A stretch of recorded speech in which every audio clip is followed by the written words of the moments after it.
Today we are going to unbox, set up, and review the Hauntress.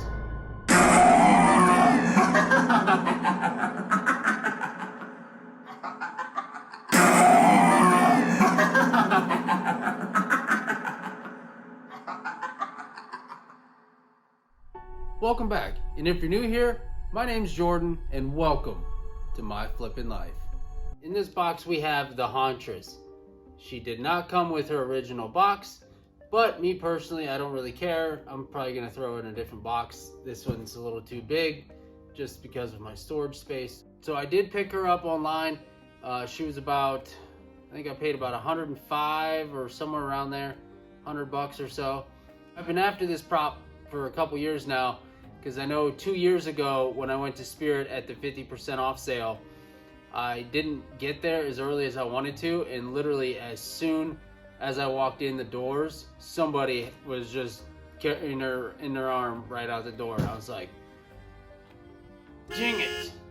That was the one thing I wanted to pick up, broken or not, still for about, what, 40, 50 bucks. She would have been really cool as a static for 40 or 50 bucks. But that didn't work out, so here I am, 2 years later, and I finally own her. So we're going to unbox this and set it up and do a little review and show you everything that she does. All right, in this box we have the Hauntress with her gown and everything else. Now, what I didn't realize in store, I never like touched her or anything, but she actually has like a latex face, which I thought she just had like a hard plastic face, but it's not. Now the hands are hard plastic, but I thought she had a hard plastic face, and she doesn't. The next thing we have in here are the two poles.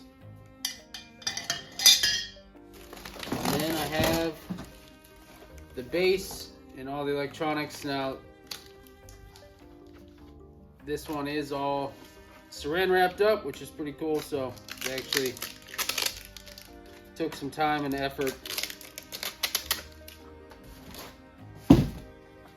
Now the only thing that this doesn't have with it is the weights, which is fine. You know, I'm going to use a cinder block anyway, a couple cinder blocks, whatever. So, and for shipping purposes, I'd rather not have had 20 or 30 pounds, whatever she came with.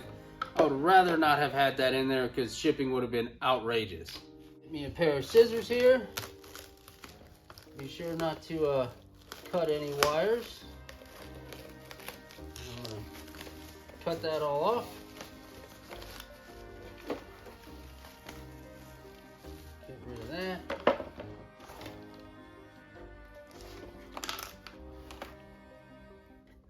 Just kind of got a little bit of everything everywhere here, so untangle all this. This is her sensor. You got your two wires down here. I'm just gonna go ahead and snap those together while I'm here. Control box, everything's there. I have the spring. And then you have poles B, which I'm gonna snap those together right now. So she does look like a relatively easy prop to build here, considering she's already built for me. So there's not much I have to do as far as like a true setup, but I can imagine up inside here you'd have to put this pole in. Yeah, you'd have to put this on, and probably your shoulder forms, and other than that, that's probably about all you would have to do. There's not much to this.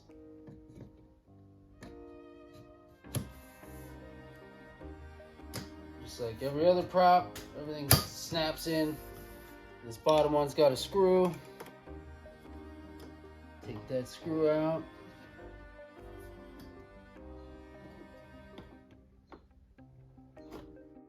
There's two screw holes you can put it in. Kind of a pain.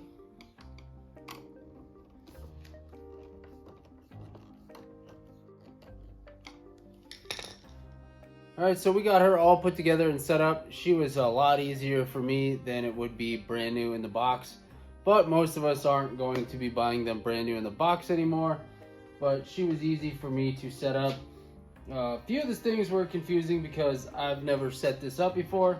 The other thing that confused me was her IR sensor, but this makes sense after watching some videos about it. It makes sense because she's a jump scare prop, so like sticking this in the center of her chest wouldn't make any sense because she's supposed to hide behind something and then pop out. So you could like mount this to the wall or next to like on by your steps or banister or somewhere that's this line's going to be crossed, activating her, because she's not going to activate and scare you at the same exact time as you're right in front of her. So it makes sense that this has a long cord and you can put this wherever you want. So after trying to figure out where that goes, I now know that you can put it wherever you want. So we're just gonna set it on the floor and activate it like that. We're not going to fish it around up her shirt or whatever. I'm just gonna lay it on the floor and go from there. She was really cool looking. When I first started assembling it, I realized I put it on backwards. So I flipped her around, and now the spring's on there and everything. So yeah, mine was already fully assembled. All the arms were on, the head was on, the whole costume was already on.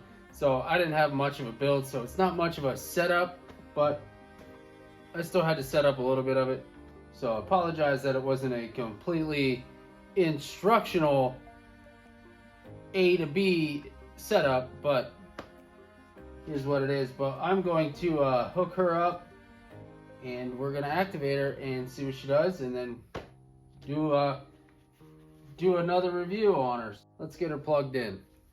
We got her dress all set up. I have a cinder block down here on the very bottom of her. We're going to turn her on and activate her.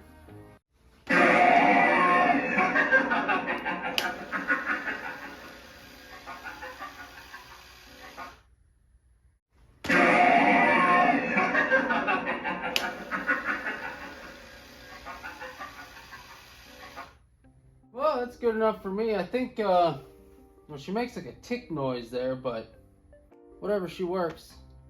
I don't think she's 100% there.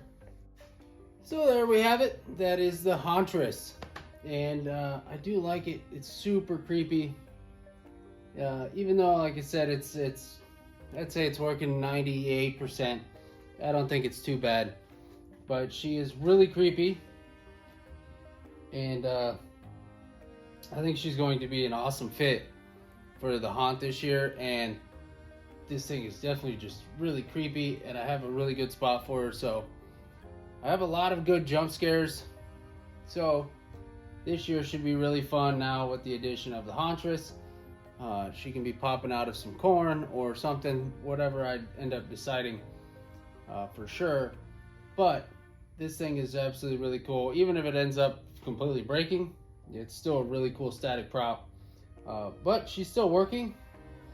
Everything seems to be all right for the most part. But I do think she's really awesome. Her hand sculpt is really good. Her face is super creepy. I really love how that looks. She's just a really cool prop. I really like the jump scare, how she pops out to the side. You could switch it around to where she's going the other way too. It's all how you want to do it. Whichever direction you need her to go, you can set it up for that. But all in all, this thing's really cool. She's really loud. It's a really creepy looking prop. Really excited to have her, and really excited to have her in the haunt this year. So stay tuned. There's going to be a lot more builds as the season comes on. Like I said earlier in the video, that this wasn't much of a instructional setup video, but there's going to be a lot more once all of the new props for 2022 release and we end up buying some more new ones. I will be doing a bunch more prop builds and actually making my own animatronics this year. So be sure to stay tuned and keep an eye on the channel, that there's going to be more unboxings and setups, reviews, and making my own animatronics. Make sure to click on the videos popping up at the top of your screen. for some more awesome Halloween content. Until next time, my name's Jordan. Thanks for watching.